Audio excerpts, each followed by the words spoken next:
Hello everyone, welcome back to my channel Maka's Vlog. Today we are making one of Nigerian Igbo delicacy, Abacha and Akidi.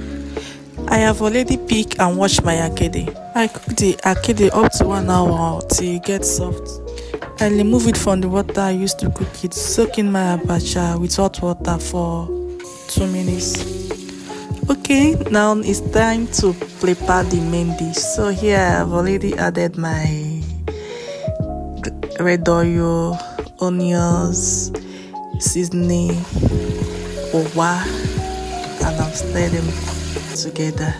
So I put in Abacha and mix it together with the oil. Like I turn it very well with oil so that everything will mix together.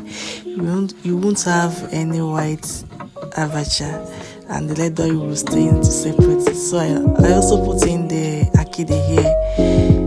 So after putting in the Akidi, I now mix everything together. That is it. Your Abacha and Akidi is ready to serve.